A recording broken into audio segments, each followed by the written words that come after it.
Good afternoon, everyone. I'm Jabari. I'm here with Rich with another segment today from Relative Edge, paper versus real money, what the ratios are screaming this week. So we got Rich here. We're gonna chat a little bit about the charts. Sir, Very yes, excited for sir. this episode. All right, so let's dive right into it. Let's start with the 10-year yield. Last week, we saw the 10-year yield. It closed a little bit higher from the open of the week. It's still right at this support right now, right above the 4.3 support. And let's actually see where it opened this week above that support. So as interest rates go up, we're putting pressure on the stock markets, and a stronger interest rate is going to also lead to a stronger dollar. So let's take a quick look at the dollar, the DXY. US dollar currency strength. And yeah, so last week, although, and I have all these downward bearish channels that the dollar has been trading in this range of from last week. But if you were to zoom in here, last week we started at the bottom side of this downward bullish channel and Mhm. slowly worked its way up to the top side of that upward bullish channel, downward bullish channel. But we got rejected at the end of the week and came back down within the bearish channel, slightly holding up below its resistance side. So I'm curious to see this week if we can continue to move higher in last week's trajectory or if we continue lower in the downward bearish channel. So, and then, of Oh, course, before you go any further, what's that big red vertical line we got this there? one right here. Yeah. So this was the open. This is overnight. So sometimes overnight in overnight trading, you can see like a big, strong move. But basically, Oh, so it gapped up and then mhm, moving yeah, down. Okay. All right. So yeah, that's good for the markets, I guess, right? yeah. So for the markets to go up, we're gonna want a weaker dollar. Uh, So as long as this dollar stays within this downward channel, then we're gonna see upward pressure on the markets and vice versa. So yeah. Is that Friday or is it opening up today, Sunday? today's Sunday. So Okay, great. yeah. So as you can see here, if you zoom in, um, this was overnight trading on Friday, and then the gap up at the open today, Sunday at 6 p.m. Eastern Standard Time. So Okay, gap up, come right back almost down. yeah, like 49 minutes ago. Okay, great. hmm Yeah. So the dollar closed higher, but remains in the downward bearish channel. So it's a controlled move. Nothing crazy happened this week. So we just want to see, hey, do we keep going higher? Do we break out of this downward bearish channel, or we're going lower?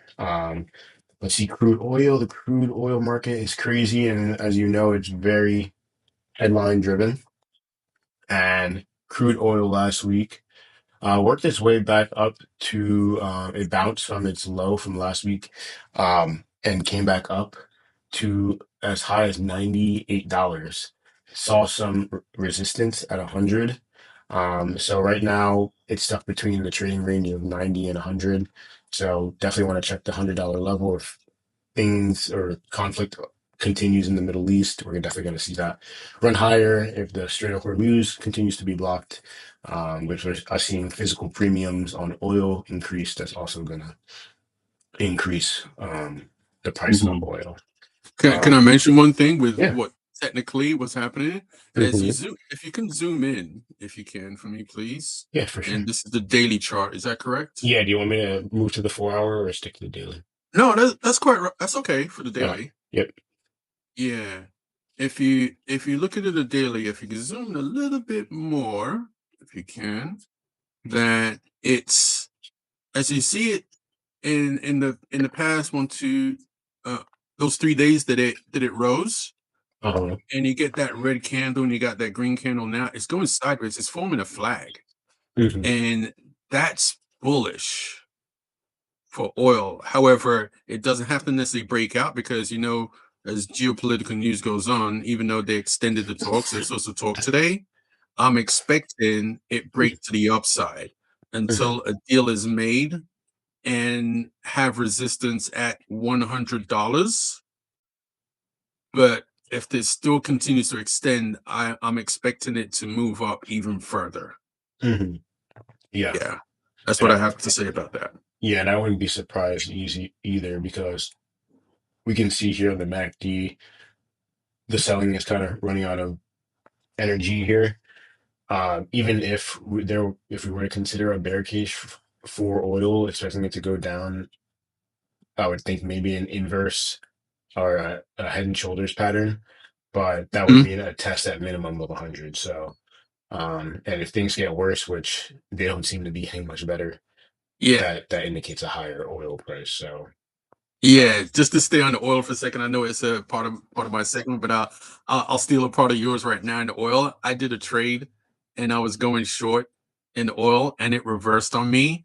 But here's the great thing: I put in stop losses, manage your risk at all times, and it stopped me out in profits. I just wanted mm, to add that part in oil and a trade. yes, sir. Always include those stop losses for sure. I mean, you're able to completely manage your risk there. You don't have to lose on on any trade if you're strict with Hmm. that stop loss. So Hmm. definitely good job there. And I just noticed this thing on the daily chart. I just drew a line. Uh, I mean, clear bearish divergence on the daily chart with we're seeing higher highs and lower highs on the RSI, but we're still above the midpoint. We're still above the 50, although we did peak below it briefly. Definitely wanted to keep an eye on that. This week, it's got to make a decision. Basically, the RSI is either Yeah. going to fall through the midpoint or break Hmm. out of this. So definitely, the next couple of days we'll get some type of direction, clearer direction with oil. Yeah. Can I say something about the RSI, being that you bring that up? Mhm. Right. And I'm going to show it with the S&P 500. Here's what I discovered.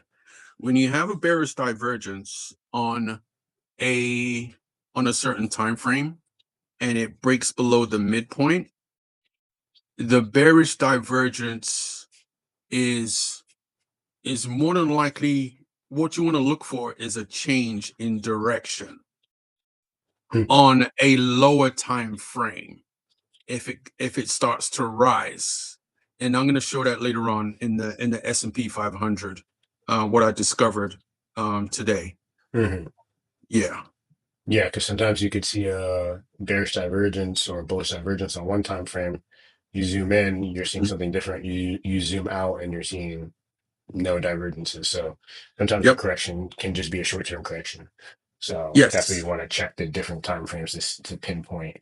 Okay, is this Mm. going to leak into the larger time frame charts before sticking to a specific narrative? So Yep. um, yeah, Correct. and then let's check out gold.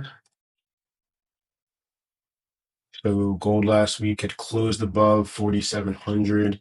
Right now, it's testing that right now, 46.99, slightly below that. So yeah, pretty much anything above, if I were to go to the weekly chart, anything above 4,700 and consolidation above that level is bullish, and anything below continues to the bearish narrative, where we would likely see 4,000 for gold as the next support if we continue to close below 4,600.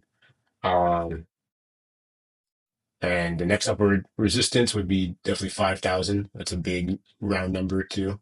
Mhm. So right now the range is 4,000 to 5,000, but 4,700 is a key level. And then, Yeah. And may I add yeah, that unless you're gonna do a pair with gold and oil. yeah, I'm gonna get into that pair. Okay. Um, and then I just want to go over silver, and then I'll give you the floor here. So yeah, this is the silver chart. Last week, if I were to just like clean this up on a blank chart, I mean last week was a pullback from a 4 week rally back to support, which would be $75. So in my eye, um silver, as long as it holds 75, it's in bullish consolidation. If we Hmm. consolidate below 75, I believe that to be bearish consolidation. So, and Okay. then, uh, continued higher highs above 75 leads to the next level at 92, and continued lower highs below 75. We can see it retest to 55. But yeah, something we'll watch, and we'll check the relative charts too, um, later in this video. So feel free to Okay.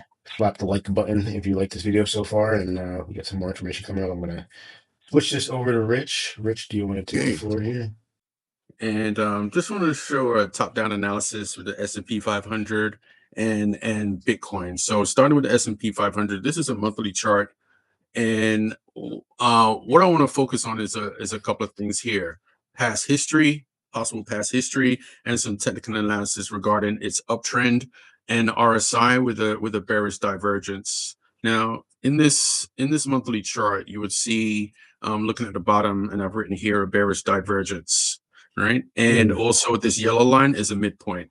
So from February 1st, 2024 to let's just say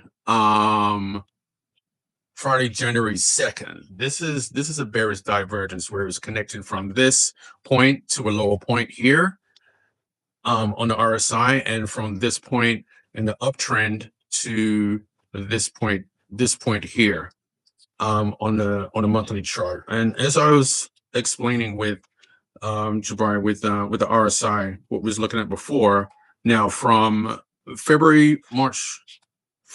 March 1st, 2024 to what's this, January 2nd, 2025. Mhm. It's if you look at this point here to going down to January 2025 and crossing below the midpoint, that bearish divergence showed it was showing its hand to dip from January 2025 into April 2025. That's a big dip from last year. And I was kind of anticipating that was a possibility for this year too, also, as you see these gray boxes. Mhm. So what I noticed earlier was that when it dips below, it's completed that bearish divergence. It shows hand, so you should be short, right? Mhm. So as a great odds to go short from this uptrend. So, however, if you go to the daily chart, in what we have here in the current state that we're in right now, let's visualize this a little bit better, and I'm going to draw this live. If we go from this point here, which is April 8th, 2026, and we go, and it's going down. That's the first part. Let me open this up a little bit more to get a clearer view. And being that this is going down, let's change this to red, if you don't mind. And And for those that don't know, this is the RSI, relative strength index, basically momentum and strength of a ex- move. exactly. And wherever this is kind of like uh, we're doing little points right here where it bends in terms of a trend. This is what I want you to notice, is that this going down and the market going up from this point, this trend. Let's draw that in green, okay, which shows a bearish divergence. However, it continues to go higher. But what you want to notice is this: it can still go higher as long as it's not breaking the midpoint. It's holding the midpoint. And as you can see here, let me zoom in on this. It was trying to break the midpoint here, but as you see, it bounced up and Mhm. didn't break the midpoint. So stay in the trend until it ends. Mhm. And this is price discovery here. And if I flip back to the monthly chart because I made an indication of something here. When I made an indication for this 20% as a possibility off the old all-time high, right? That was in March as a possibility of repeating from last year's April. This 20% of his all-time high being as a monthly chart, two things. One, the month is not over. This candle has not closed yet. So when it closes and showing its all-time high in this month, this would actually rise as the all-time high. This is the old all-time high, and this is 20% off the all-time high, which is a bear market.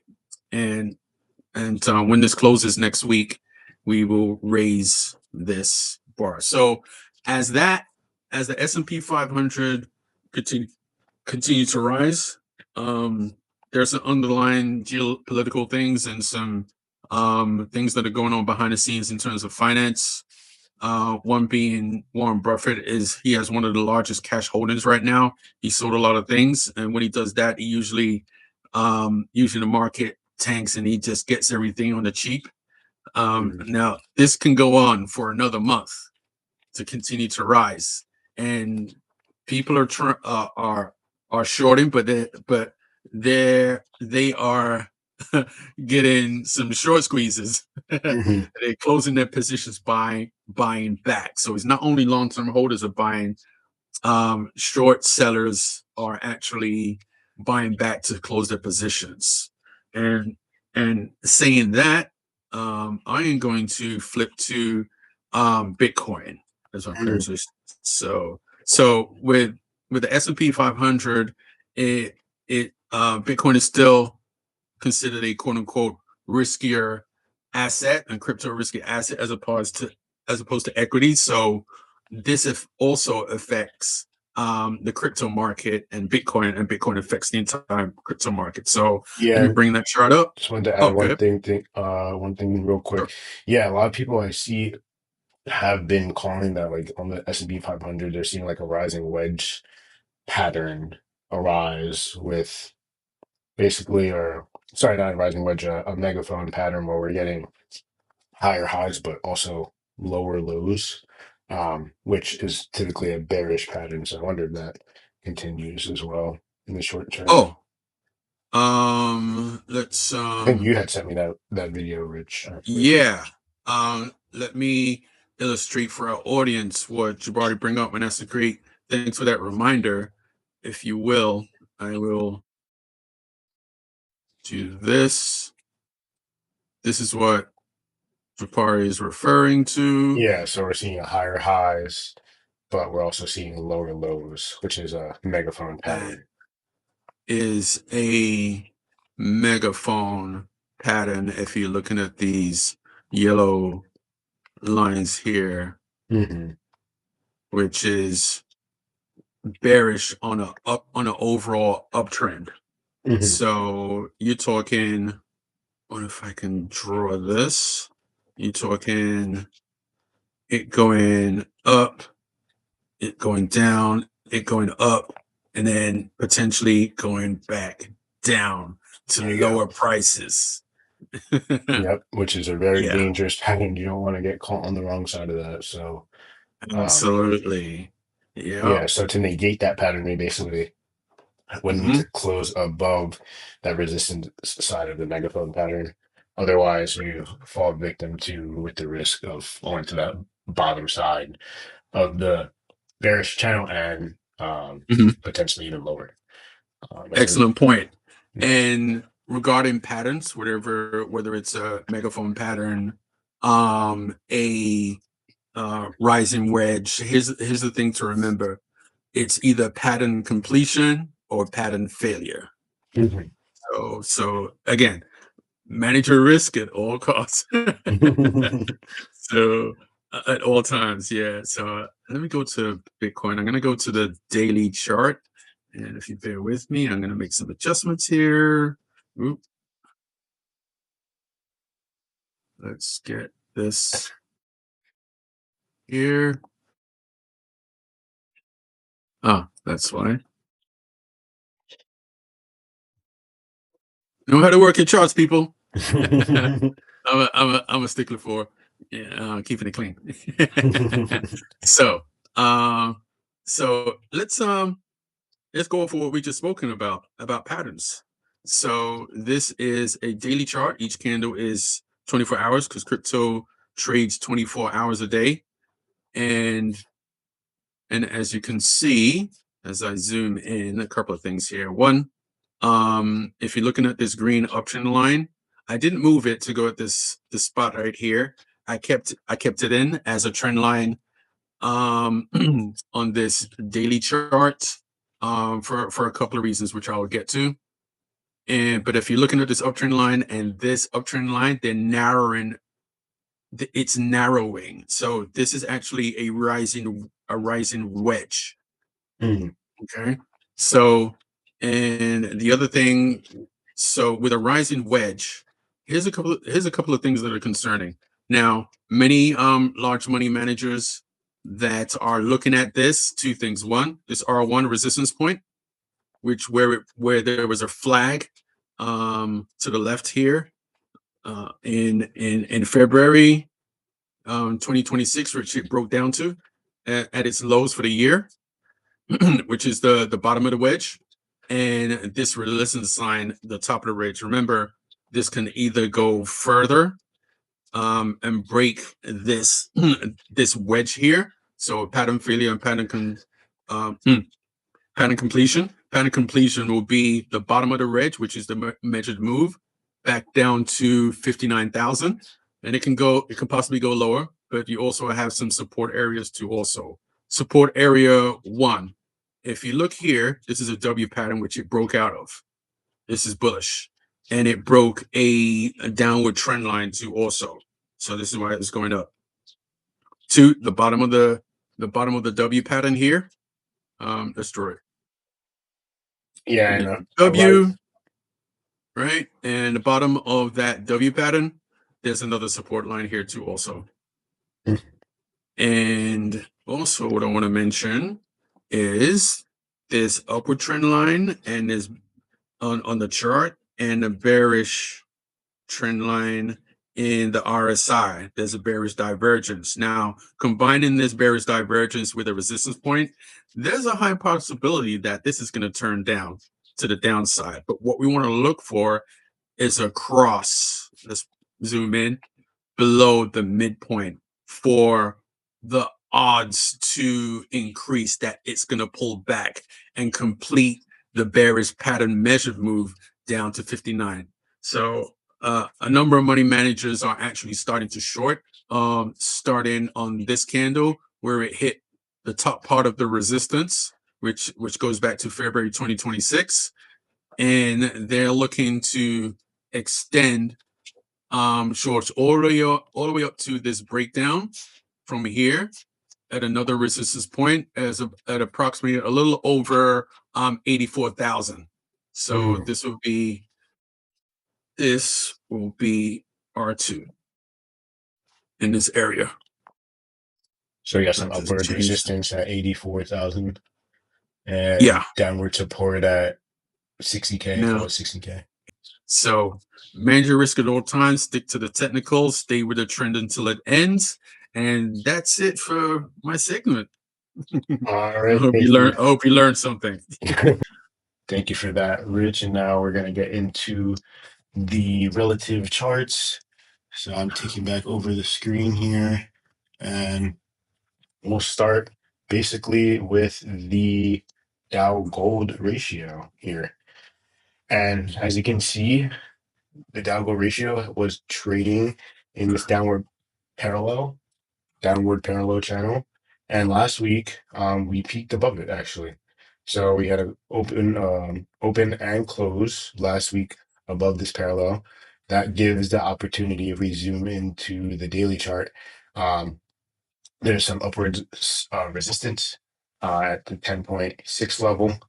We've been rejected there several times, one, two times, and we bounced there one, two times when we were above this level. So I wouldn't be surprised to see a test of that level.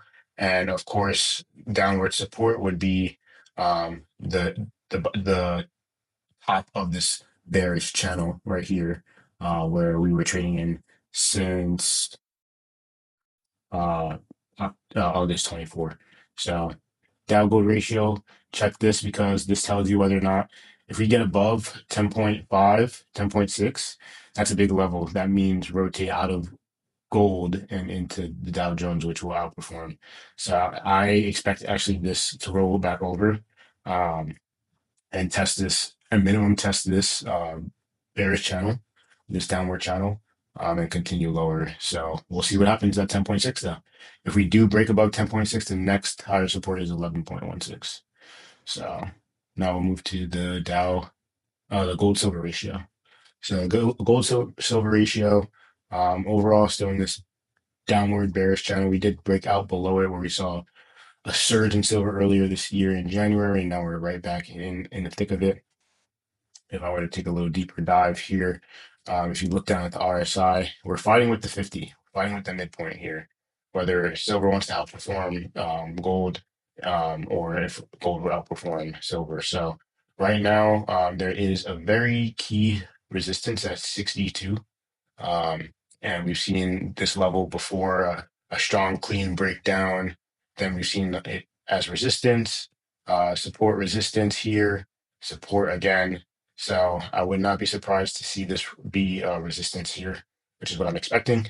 If we do happen to break this, the next resistance would be 65 on the gold silver ratio. That would actually line up pretty nicely with the top of this downward bearish channel. And eventually, I believe this will also roll back over with this breaking. At first, it has to test the 57. And then once we test 57, the next major support is this 43 level. So we'll see this week. But I have been playing a little bit with the Heikin-Ashi charts. Um, and on the Heikin-Ashi charts, if you go to the weekly, you can see that even though last week we did close higher. It is the third week in a row of a red Hinganashi bar. So it makes me think that the downward trend and the downward bias in this ratio is stronger. So now let's move to this silver minor ratio. Go back to the regular charts here. This is the weekly chart. Each one of these bars is a week. And we can see right now we're trading sideways. That means basically holding silver miners versus holding silver is going to net you more or less the same as we're trading sideways in this bear chart. We did come back up and test last week the 25.15 resistance level, and we got rejected. So I expect a test this week of the 23.6 level. So silver miners to continue outperforming silver. I think it's a very short period of time that this ratio will be able to hold up. I mean, we're outside of this bullish channel, we're trading sideways. So the next thing would be for this to retest this downward bearish channel.